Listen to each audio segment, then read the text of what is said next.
Entonces, este capítulo 3, como ya ustedes lo han dicho, entonces habla sobre Topeka, Kansas. Entonces, venimos hablando del registro bíblico del hablar en lenguas, ¿sí? De recibir el Espíritu Santo. Hablamos el miércoles del registro histórico. También vimos, ¿no es cierto?, a través del video del registro científico, ¿no es cierto?, de los beneficios de hablar en lenguas. Entonces, esa lección ya viene, antes era generalidades, ahorita ya viene, nos viene contextualizando, nos viene especificando, ¿sí? Siendo más específico. Entonces, esta lesión habla de Topeka, Kansas. Entonces, ¿qué pasó, no es cierto?, en Topeka, Kansas. Entonces, los puntos importantes de esta lesión o puntos básicos es el A, Instituto Bíblico Betel, ve servicio de vigilia el 31 de diciembre, o sea, ¿qué pasó en ese servicio de vigilia? ¿Qué pasó en el año 1901, el 1 de enero? Nos habla del avivamiento pentecostal del siglo XX, el avivamiento que se expande, o sea, nace en Topeka, pero luego se expande, empieza a esparcirse. Entonces, la segunda ciudad es Galena, Galena, Kansas, y también nos muestra cómo el aislamiento se extiende a Texas, otro estado de los Estados Unidos. Entonces, el referente al Instituto Bíblico en Betel, nos dice la lectura, nos dice el autor, que en el año de 1898, en Topeka, Kansas, el predicador Carlos Parham, ¿sí? Tenía 25 años de edad y él establece un lugar de sanidad divina. Recordemos que vimos la lección anterior que hubo dos movimientos que antecedieron al movimiento pentecostal, ¿sí? Al movimiento del Espíritu Santo. Y uno de ellos fue el movimiento de santidad, ¿sí? Y el otro fue el movimiento de sanidad divina. Entonces, Carlos Paran, influenciado por esos acontecimientos o esos movimientos, entonces él funda eh, el lugar de sanidad divina, ¿sí? Entonces establece como un lugar donde se predica la sanidad divina. También el mismo Carlos Parham, entonces él publica un periódico llamado La Fe Apostólica, y este periódico él lo saca, ¿no es cierto?, dos veces, o sea, quincenalmente él saca este periódico, ¿sí? Llamado La Fe Apostólica. Y en el año de 1900, Carlos Parham entonces establece el Instituto Bíblico Betel. Entonces, ese instituto dice que lo hace en en una mansión llamada Stones Folly, la cual tenía 30 habitaciones y tenía una torre que usaban como sala de oración, ¿sí?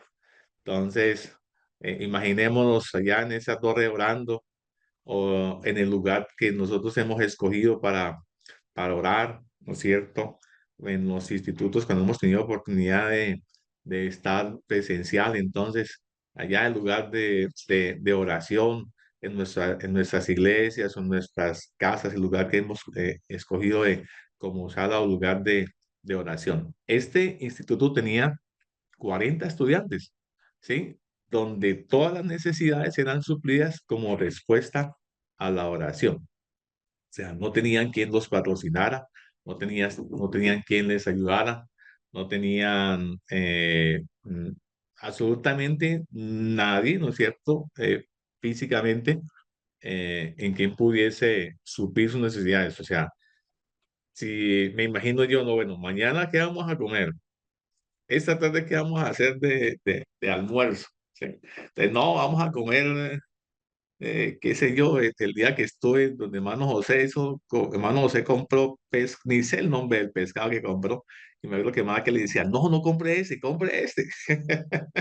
Sí, entonces, ahí en la costa vamos a comer hoy tal pescado, o acá en el valle, vamos a comer hoy frijoles, vamos a comer ternera a la llanera hoy, ¿no es cierto? Entonces, ellos, imaginemos ellos planeando que iban a comer, pero resulta que no había.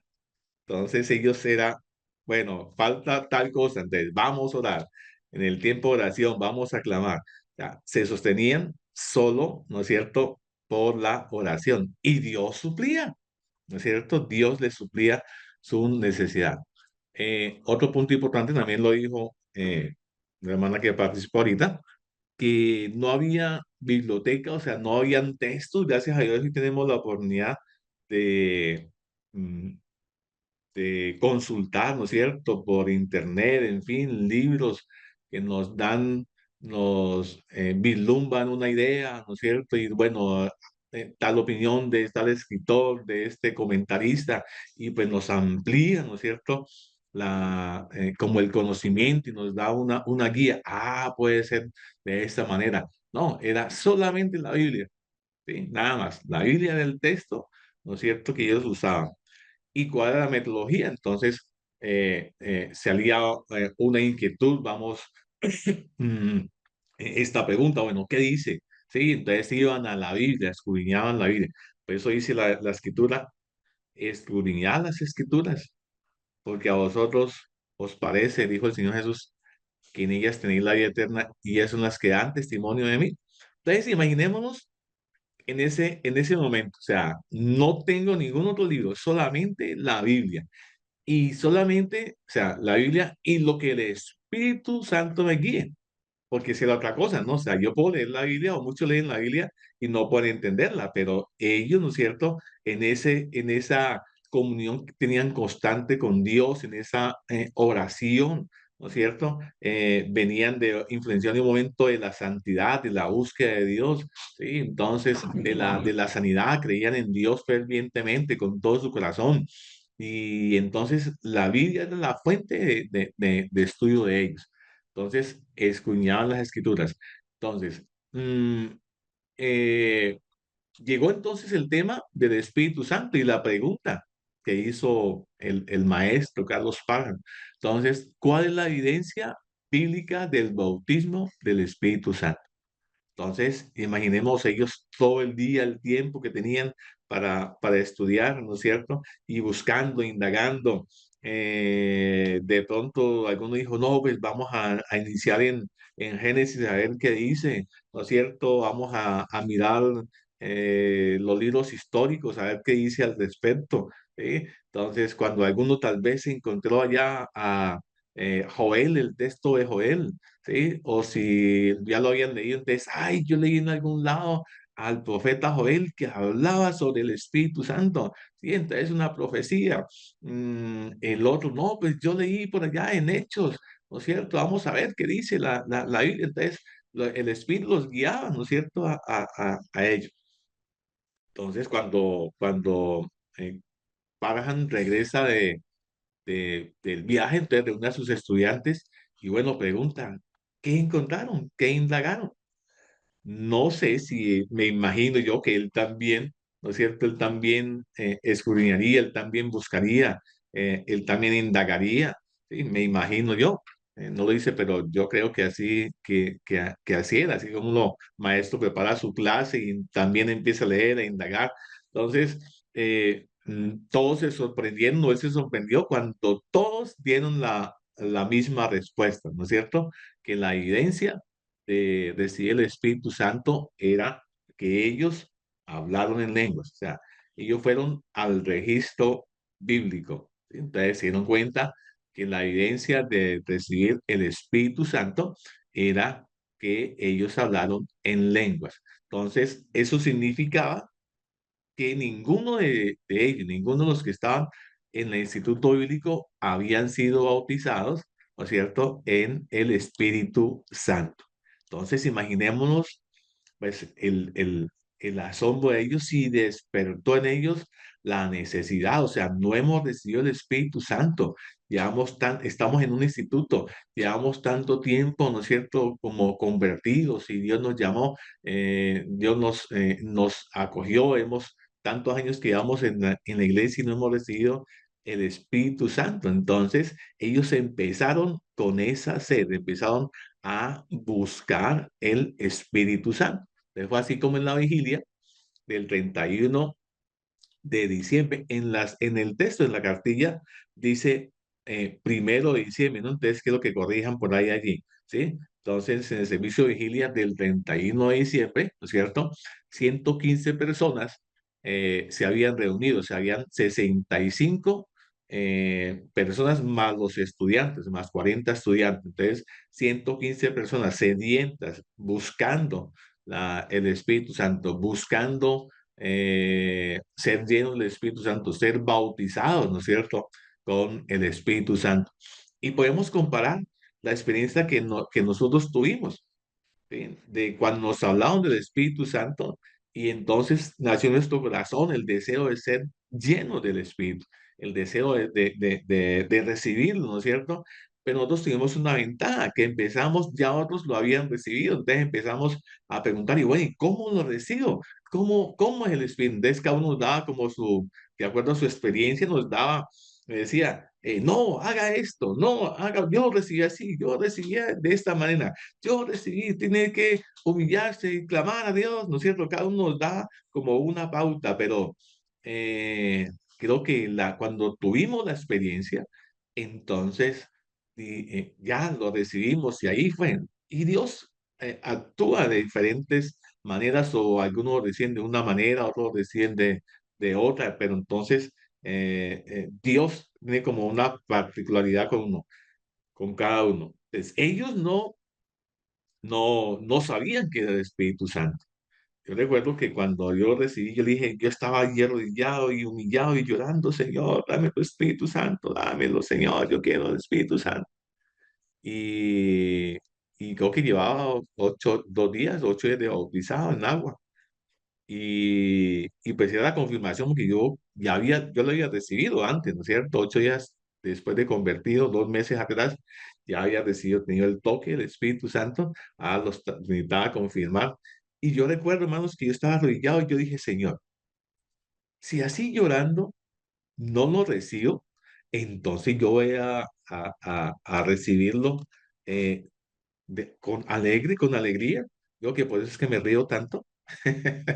Y entonces yo dije con alegría y empecé a sonreír, sonreírle a Dios y aquí estoy, Señor, y empecé a sonreírle, hermanos, y Dios me dio su Espíritu Santo.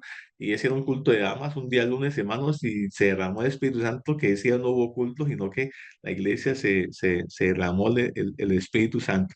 Entonces, imaginemos aquellos no tenían sed, deseos del Espíritu Santo, de ser llenos, de ser bautizados, pero no sabían cómo. Entonces ellos solamente clamaban a Dios, solamente empezaron a buscar del Señor, solamente empezaron a humillarse al Señor. Me imagino ellos clamando, dame tu Espíritu Santo, danos tu Espíritu Santo.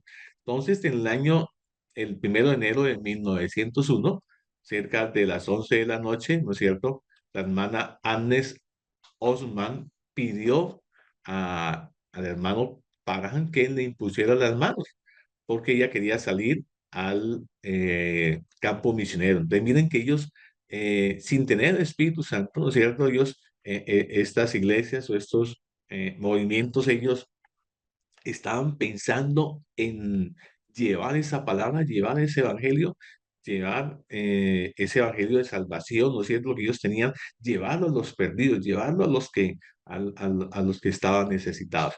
Entonces, hermanos, el hermano Carlos, como no había recibido el Espíritu Santo, él como que dudó o titubeó, como dice en el texto, ¿no es cierto? Dudó en hacerlo, pero cuando dijo, no, pues tengo que hacerlo, y cuando él oró, hermanos, dice que no había dicho muchas frases, y una gloria cayó sobre la hermana Agnes Osman, ¿no es cierto? Entonces dice que ella perdió su inglés, o sea, su habla natal, y con corriente de gozo y risa alabó a Dios y habló en otras lenguas. Entonces, la hermana, la primera persona que fue llena con el Espíritu Santo, con la iglesia a hablar en otras lenguas en el siglo XX fue la hermana Agnes Osman. Amén. Y luego entonces nos habla de cómo se inicia el avivamiento amén, pentecostal. Entonces dice que en la noche del 3 de enero, el hermano Parham predicó en la iglesia metodista libre, ¿no es cierto? Él predicó en la iglesia metodista libre de la iglesia en Topeka, ¿no es cierto? Entonces, algunos de los alumnos se habían quedado en el instituto para orar. Dios contestó sus oraciones derramando su Espíritu Santo. Y uno tras otro comenzaron a hablar en otras lenguas. Cuando el hermano Parham regresó, halló la sala llena de un brillo de luz blanca, dice el texto. 12 ministros de distintas denominaciones fueron llenos con el Espíritu Santo y hablaron en otras lenguas. De repente comenzaron a cantar, Cristo, tú me has amado, una canción, un cántico, ¿no es cierto?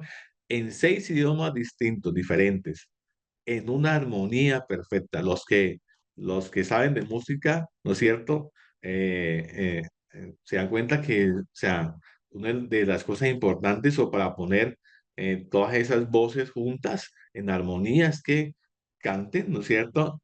En el mismo idioma y que cada uno tenga, ¿no es cierto? Clara qué voz va a ser, en fin, ¿no es cierto? Pero mire, el Espíritu Santo los guió a esos predicadores, ¿no es cierto? Que eran de otro, no eran del instituto. Entonces, a hacer. Y así es el Señor, hermano. Dios armoniza todo cuando Él quiere y cuando hay un fin.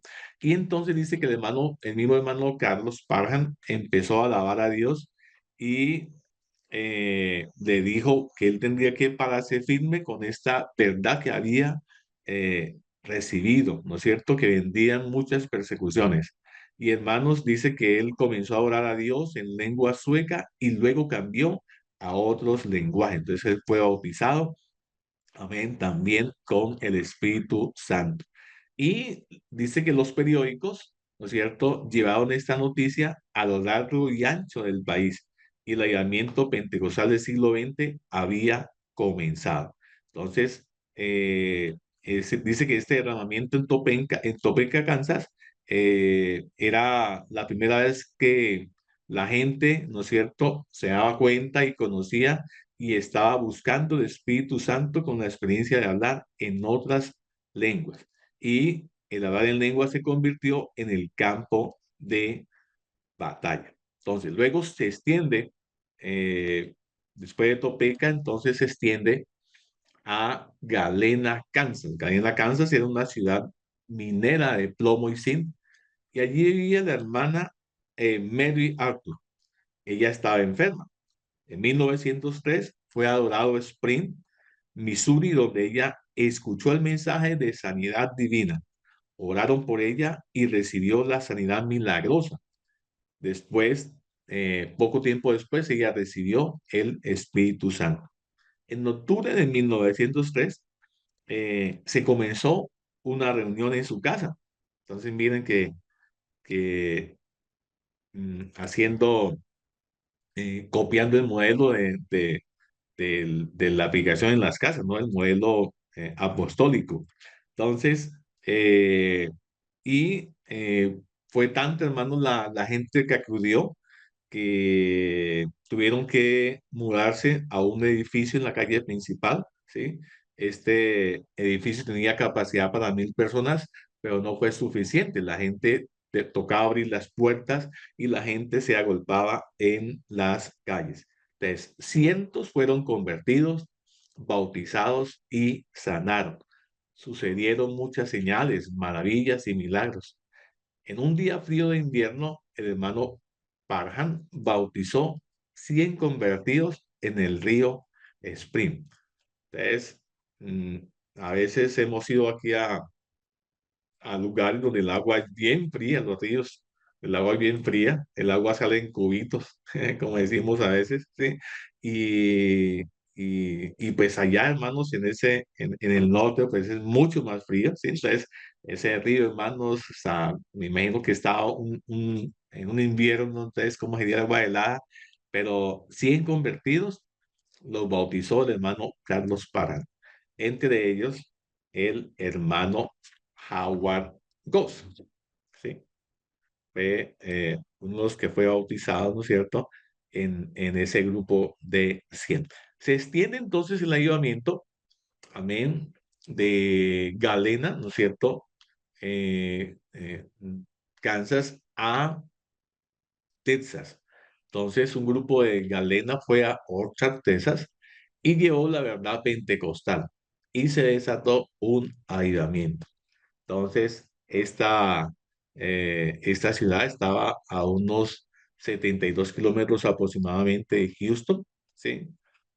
Los que son del valle, acá del Valle del Cauca, es una distancia entre Palmira y Tuluá. Cada uno haga la conversión allá en el lugar donde está. ¿Cuántos son 72 kilómetros? ¿Cuál es la distancia, no es cierto? Tomen un punto de referencia y más o menos tendrán la idea. Y dice que al cierre de la convención en 1906, varias personas viajaban en tren, ¿sí?, de regreso a su casa. Habían hecho una convención, como decir hoy día, bueno, tiempo atrás, cuando hacíamos las convenciones y nos íbamos en los buses de regreso a nuestra casa, ¿no es cierto? Y comenzábamos, hermanos. Cuando yo leí esto, me acordé de mi época, cuando estaba recién convertido. Después de las convenciones nos íbamos en los buses cantando, alabando a Dios, y se derramaba, hermanos, el Espíritu Santo aún dentro de los buses, y muchos eran bautizados allí y recibíamos bendiciones, además la que hemos recibido en la convención. Entonces, más o menos, hermanos, dice que ellos comenzaron a cantar y alabar a Dios, y en el tren unas 12 personas fueron llenas, fueron bautizadas con el Espíritu Santo, entre ellas el hermano Howard Goss. Entonces, quiero que tengan en cuenta este nombre, Howard Goss, que nos va a servir como punto de referencia, ¿no es cierto?, más tardecito. Bueno, ya se nos va a acabar el tiempo, ¿no? Muy bien, entonces, eh, quiero que pasemos a la lección 4 rápidamente, ¿no es cierto? Oye, se fue volando estas 2 horas. Ok, entonces, les, les, mm, les es familiar esto que, que acabamos o esta historia, ¿no es cierto? De ser familiar, todo esto que sucedió, ¿no es cierto?, a principios del siglo XX con la experiencia que ustedes han tenido. Hermana Elizabeth estaba ahí en cola. Quiero darte la palabra, hermana Elisa, bien pues.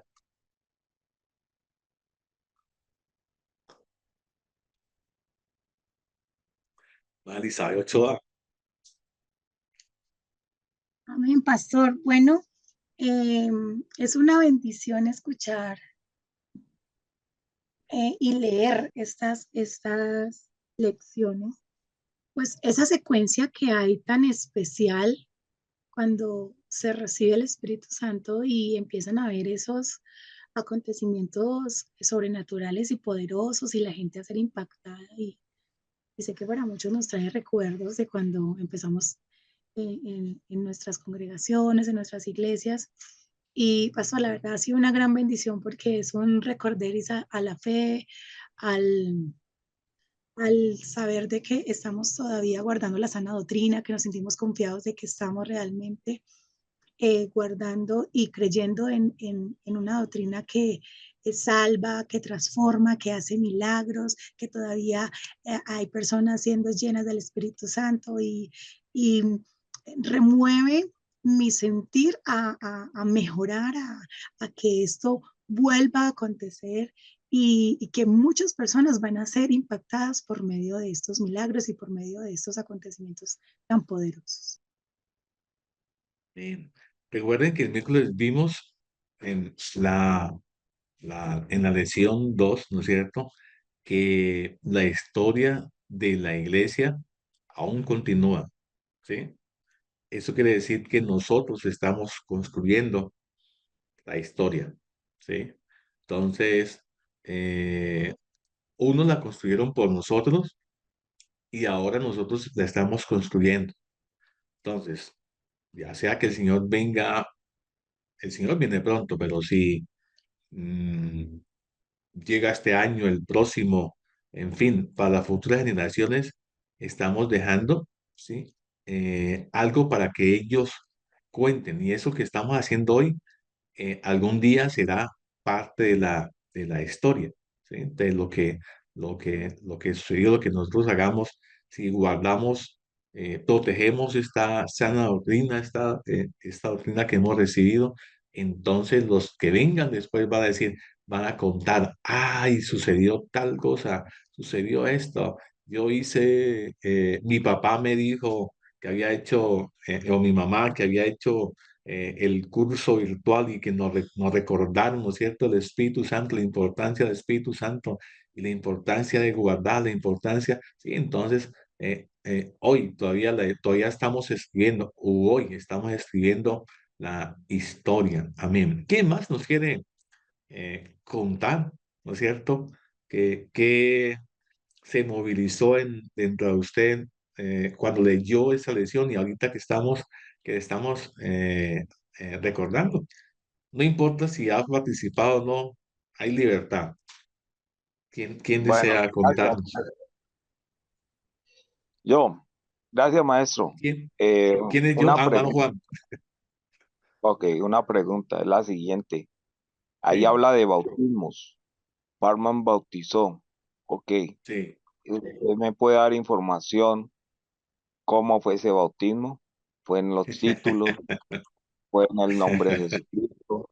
¿Cuándo empezaron a bautizar en el nombre del Señor Jesucristo? Porque según, digamos, la historia, nosotros entendemos que ellos eran trinitarios. Todavía no le había sido revelado el nombre, o bueno, la manifestación de Dios en carne y el nombre, sino que eso fue progresivo después de que recibieron el don del Espíritu Santo. Entonces me gustaría una aclaración ahí, maestro. Gracias. Bueno, más adelante lo vamos a ver, pastor. En la lección después nos dan la aclaración. O sea, vamos paso a paso. Gracias por la pregunta. Muy interesante. Ok. Tenla ahí, por favor, para cuando veamos ese tema. ¿Qué más? Amén, pastor, la hermana Luz Hernández. Sí, hermana Luz. Usted decía que, o sea, que qué había pasado con nosotros cuando leímos. Ayer fue algo muy curioso. Yo estaba haciendo alguna actividad y el pastor tomó la cartilla para leer y le dije, lee en voz alta y juntos escuchamos. O sea, tú lees y yo escucho porque estoy ocupada. Y él Bueno, empezó a leer, hermanos, y cuando él acabó, le digo yo, wow, ahora vamos con la lección número, ¿qué? Número 4. Me dijo, no, ahí están cuatro. juntas. Y Ajá. yo, wow, o sea, fue algo espectacular, hermanos. Y el resumen que yo podía hacer o que estábamos comentando con el pastor, aquí dice, eh, ¿por qué era tan importante el avivamiento en la calle Azusa? El punto 4 dice, la persecución que siguió. O sea, después de este avivamiento, después de haber recibido el Espíritu Santo, después de todo esto que Dios hizo tan especial, vino la persecución a ellos. Y yo con el pastor hacíamos, conversamos y yo decía, bueno, aquí pasa algo que siento que fue lo mismo que pasó el día de Pentecostés, o sea, después de esto vino la persecución, vino esta cosa tan tremenda, y los cristianos llenos del Espíritu Santo y llenos de ese poder, no se achicopalaron, no se quedaron allí calladitos, sino antes, por el contrario, dice que más y más ellos compartían esto, entonces, bueno, de verdad que wow, en estos tiempos Dios nos diera una explosión así del Espíritu Santo como hubo en aquel entonces, porque de verdad que, wow, tener esa experiencia es lo máximo. Amén, hermana Luz. Gracias. Inclusive, no estamos, o sea, no hace mucho tiempo atrás, también sucedió en nuestro país y nuestros países de, de, de Sudamérica, ¿no? Entonces, que hubo persecución, violencia.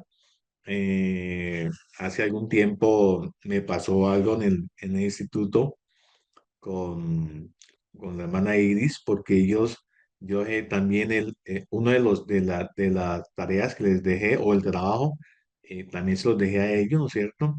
Y cuando ella, Mara Iris y el hermano Flores, que son del Perú, que estaban en esa casa, en esa promoción, nos compartieron también y nos dimos cuenta que también en el Perú hubo persecución, ¿no es cierto? Y también en Venezuela también hubo persecución, ¿no es cierto?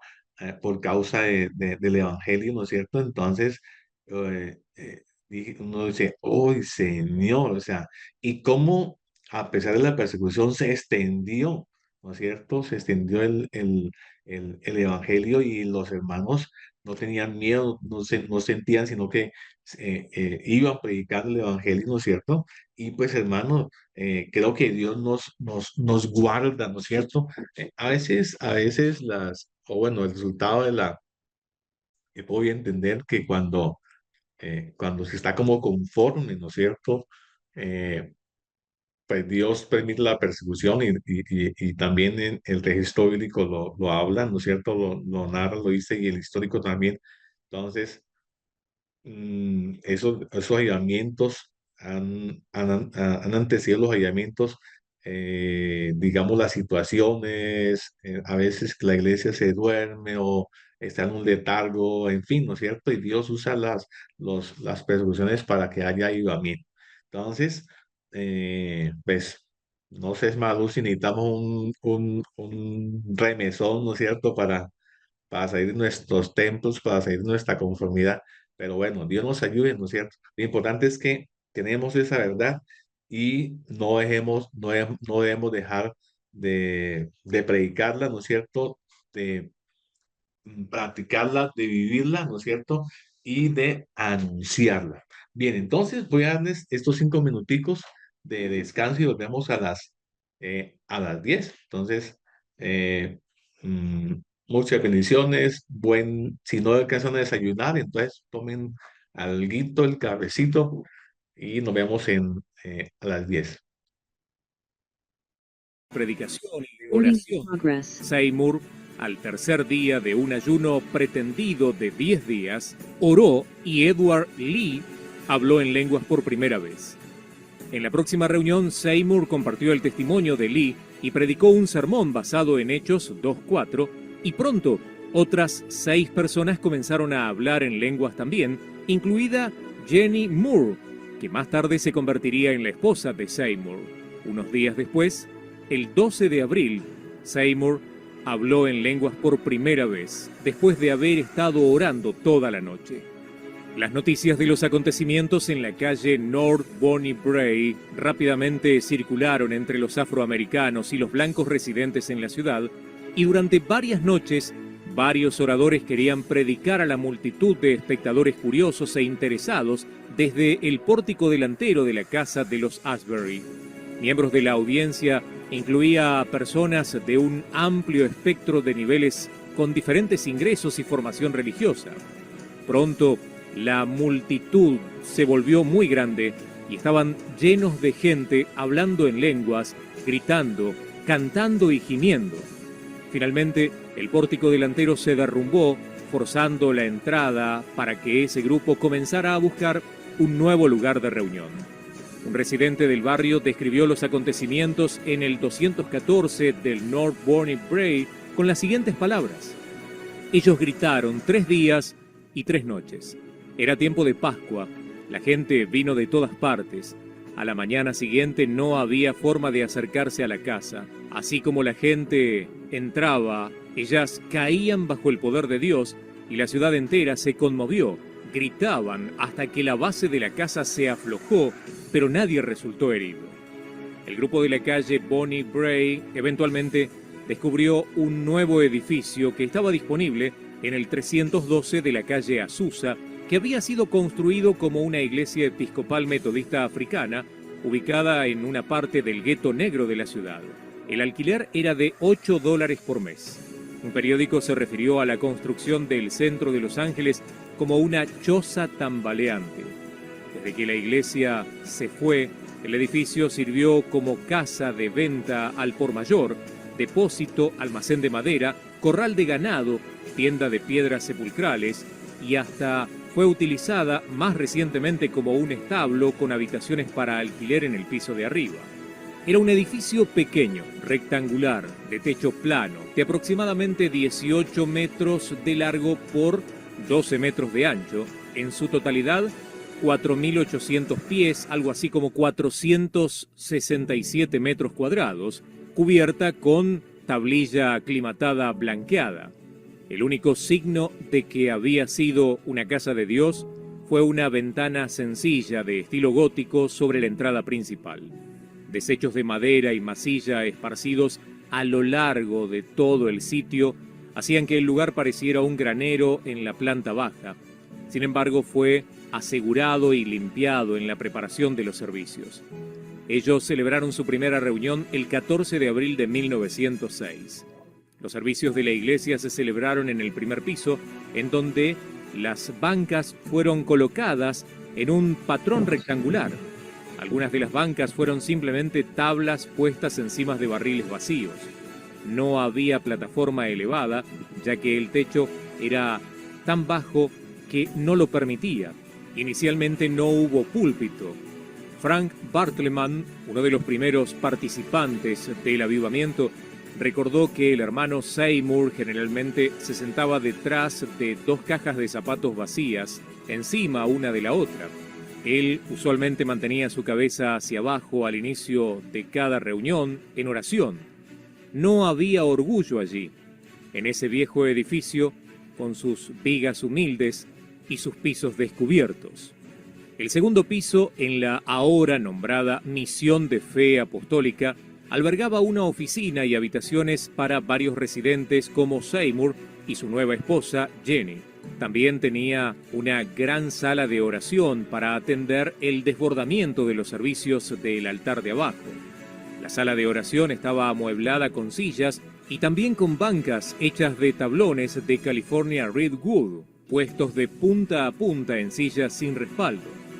La Misión de Fe Apostólica de la calle Azusa ahora se consideraba un nuevo lugar, un nuevo ámbito, la casa de Dios. A mediados de mayo de 1906, entre 300 y 1.500 personas intentaron acomodarse en el edificio. Puesto que los caballos en los que llegaban estaban muy cerca a donde se encontraban los residentes del edificio, las moscas constantemente molestaban a los asistentes al culto. Gente de la diversidad de antecedentes y de lugares se reunían para adorar. Eran hombres, mujeres, niños, eran blancos, negros, hispanos, asiáticos, eran ricos, también pobres, analfabetos y educados. Personas de todas las edades acudieron a Los Ángeles con tanto escepticismo y deseo de participar que era impresionante. La mezcla de razas y la motivación del grupo de mujeres en el liderazgo fue notable. Ya en 1906 fue el apogeo de la época de Jim Crow, una época de segregación racial, y 14 años antes de que las mujeres recibieran el sufragio con la oportunidad de votar en los Estados Unidos. El culto en el 312 de la calle Azusa era frecuente y espontáneo, con servicios en marcha casi a toda hora. Entre los que atrajo el avivamiento no solo estaban miembros del movimiento de santidad, sino bautistas, menonistas, cuáqueros y presbiterianos. Un observador de uno de los servicios lo describió con estas palabras: ningún instrumento de música se usaba, no se necesitaban, ningún coro de ángeles ha sido escuchado por algunos en el espíritu, ninguna colecta se tomaba, ningún anuncio se ha escrito para anunciar las reuniones. Todo aquel que ingresa entra en contacto con lo que Dios realiza tan pronto como entra en las reuniones el Espíritu Santo convirtiéndose en el líder. Los Angeles Times no fue tan benévolo en su descripción y publicó estas palabras: las reuniones se celebran en una choza tambaleante en la calle Azusa y los partidarios de la doctrina extraña practican los ritos más fantásticos, predican las teorías más salvajes y trabajan ellos mismos en el estado de la excitación loca en un celo peculiar. Gente de color y unos cuantos blancos componen la congregación. y la noche se hace horrorosa en el barrio por los aullidos de los fieles, quienes pasan horas balanceándose hacia adelante y hacia atrás en una expectante actitud de oración y súplica. Ellos dicen tener el don de lenguas y ser capaces de entender la vociferación. Charles Farham también fue agudo en su crítica y dijo: hombres y mujeres, blancos y negros, se arrodillaron juntos o se encontraron unos con otros. Una mujer blanca, tal vez de riqueza y cultura, podía verse lanzada atrás en brazos de un macho negro y sostenerla firmemente, así como ella se estremecía y sacudía en una imitación loca del Pentecostés. Horrible, una vergüenza terrible. La primera edición de la publicación de Fe Apostólica afirmó una reacción común a la de los visitantes del avivamiento cuando publicó: predicadores orgullosos, bien vestidos, vinieron a investigar. Pronto su aspecto importante fue reemplazado por asombro. Luego vino su convicción y muy a menudo los encontrabas en corto tiempo revolcándose en el piso sucio, pidiendo perdón a Dios y haciéndolo como niños pequeños. Entre los relatos había informes de supuestos casos de ciegos que habían recuperado su visión, enfermedades curadas al instante, e inmigrantes hablando en alemán, yidis, español, y todos estaban hablando en su idioma natal a miembros negros sin educación, quienes traducían al idioma inglés por una capacidad sobrenatural. Cantar era esporádico y a capela, o de vez en cuando en lenguas. Hubo períodos de silencio prolongado. Algunos asistentes fueron ocasionalmente asesinados en el espíritu. Los visitantes dieron su testimonio y miembros leyeron en voz alta los testimonios que fueron enviados a la misión por correo. Hubo oración por el don de lenguas, hubo oración en lenguas por los enfermos, por los misioneros, y todas las peticiones fueron presentadas por asistentes o enviadas por correo. Había predicación espontánea y llamadas al altar para la salvación, santificación y el bautismo del Espíritu Santo. Mucha gente continuamente gritaba durante las reuniones. Los miembros de la misión nunca tomaron una ofrenda, pero había un recipiente cerca de la puerta para que cualquier persona que quisiera apoyar el avivamiento pudiera hacerlo. El núcleo básico de la misión de la calle Azusa nunca fue de más de 50 o 60 individuos, con cientos y miles de personas que permanecían temporalmente o a lo largo de algunos años en el lugar. A finales de 1906, la mayoría de los líderes de la calle Azusa se separaron para formar otras congregaciones, como la Misión de Fe Apostólica de la calle 51, la Misión de Fe Apostólica Hispana, la Misión Pentecostal Italiana. Estas misiones se componen en gran parte de inmigrantes o grupos étnicos. El sudeste de los Estados Unidos fue un área particularmente prolífica de crecimiento para el avivamiento, ya que el enfoque de Seymour dio una explicación provechosa para el clima espiritual carismático que ya había sido arraigado en esas zonas. Otras nuevas misiones se basaron en predicadores que tenían carisma y energía. Casi todas estas nuevas iglesias se fundaron entre inmigrantes y también pobres. Diferencias doctrinales obviamente que abundaban, y muchas organizaciones y denominaciones independientes surgieron del avivamiento inicial. La Iglesia de Dios en Cristo se formó en 1907, las Asambleas de Dios y la Iglesia Pentecostal Unida se formó en 1914. La Iglesia Pentecostal de Dios fue fundada en 1919 en la Escuela Bíblica Sharon. Hoy hay más de 500 millones de creyentes pentecostales y carismáticos en todo el mundo. La denominación pentecostal es actualmente la segunda en tamaño detrás de la Iglesia Católica y es la forma del cristianismo de más rápido crecimiento hoy en día. El avivamiento de la calle Azusa es comúnmente considerado como el comienzo del movimiento pentecostal moderno hoy día. En 1913, el avivamiento de la calle Azusa había perdido impulso. En 1915, la mayor parte de la atención de los medios y la multitud se había ido. Seymour se quedó allí con su esposa, Jenny, por el resto de sus vidas como pastores de esa pequeña congregación afroamericana. Aunque Él frecuentemente hacía viajes cortos para ayudar a establecer otros avivamientos en pequeños lugares que posteriormente cobraban vida. Después de que Seymour muriera, Jenny dirigió la iglesia hasta 1931, cuando la congregación terminó perdiendo el edificio. El edificio fue demolido y reemplazado por lo que se convirtió en el Centro Cultural y Comunitario Japonés-Americano de Los Ángeles, después de haber sido hipotecado en el año 1938. William Joseph Seymour, un hombre lleno del Espíritu Santo e iniciador del movimiento pentecostal en los Estados Unidos, después de ser usado por Dios en gran manera, murió de un ataque al corazón en 1922. Amén. Entonces, este video, ¿no es cierto?, que les acabo de mostrar, nos sirve para reforzar lo que está allí en la cartilla, ¿no es cierto? Y que ustedes ya han leído. Bien, entonces, ¿qué tal?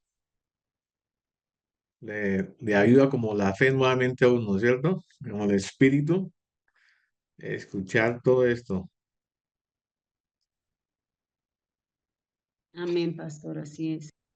Como que nos trae a meditar en cuanto a que muchas veces cambiamos ciertas cosas y el nivel de humildad y cómo arrancaban desde cero y no les importaba si tenían o no tenían, sino que lo más importante era como hacer la obra de Dios.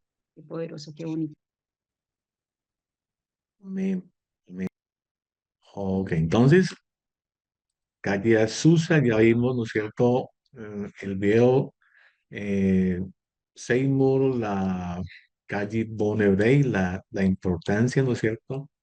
La calle Bonnie Bray, la calle Azusa, ¿no es cierto? Eh, y allí hay un punto que dice, ¿por qué fue tan importante el avivamiento, ¿no es cierto?, de la calle Azusa?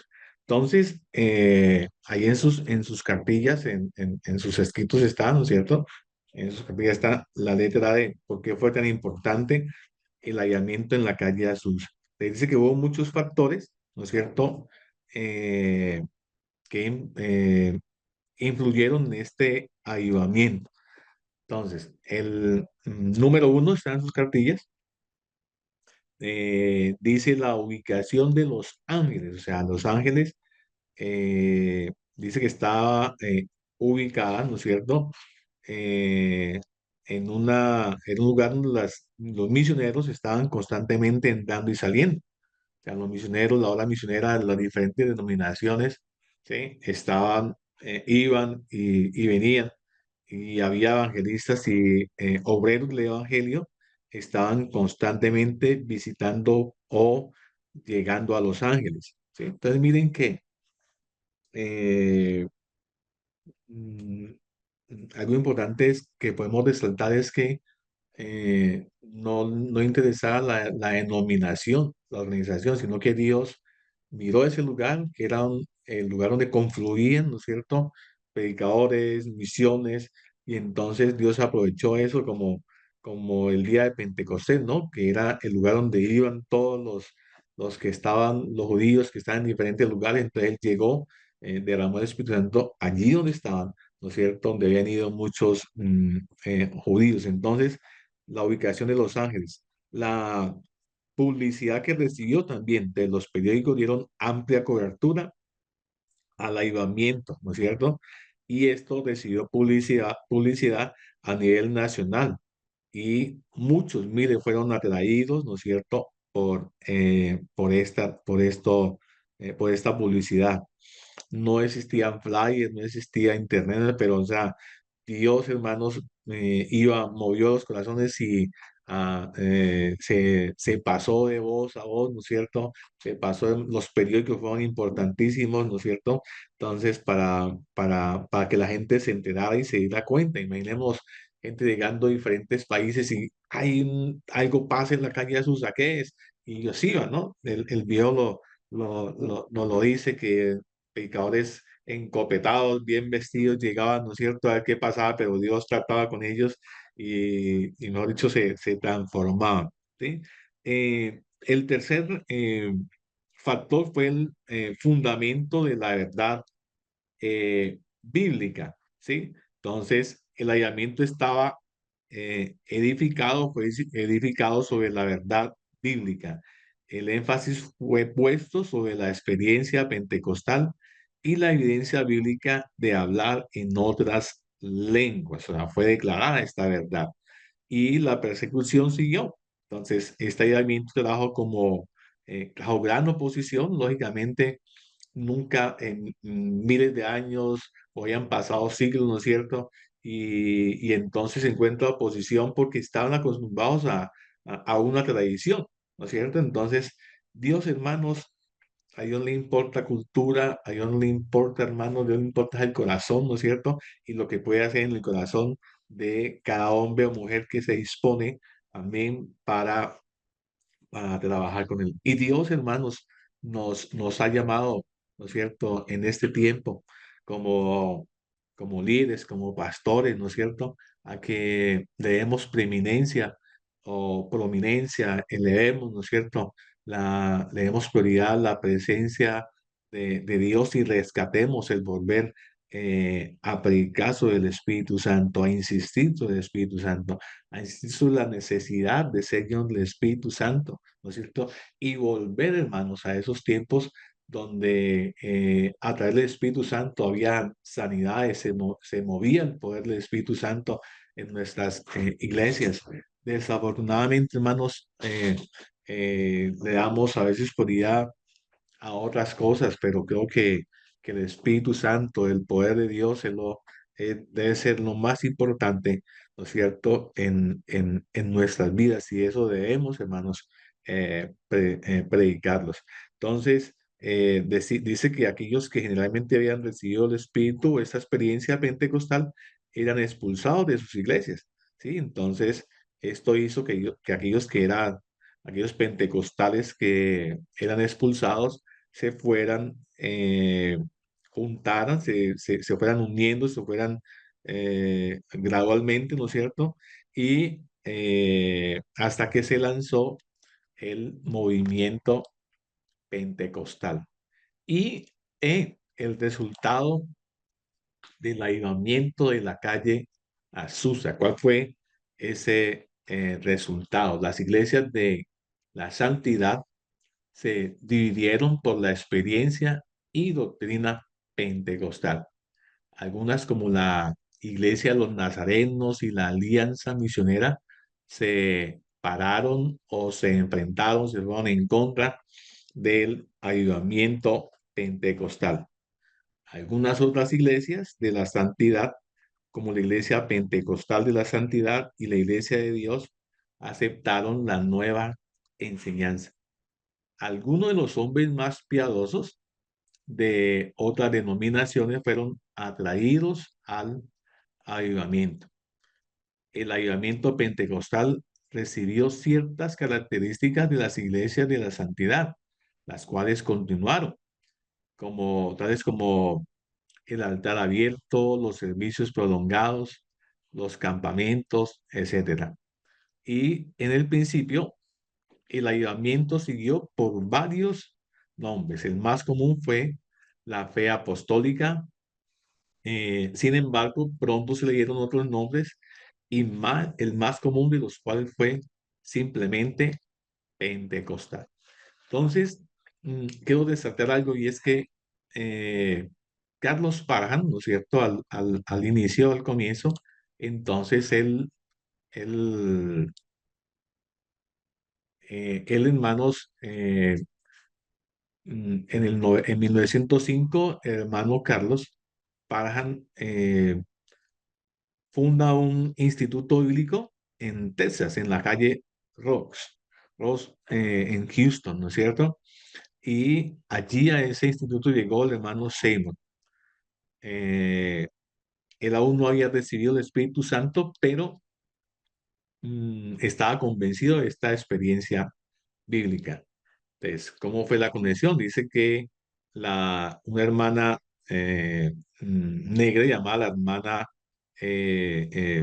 llegó, ¿no es cierto?, a Los Ángeles y de Los Ángeles visitó Houston y se reunió con el hermano Seymour. Entonces, esta hermana, ¿sí? Invitó a hermano Seymour a la iglesia en Los Ángeles.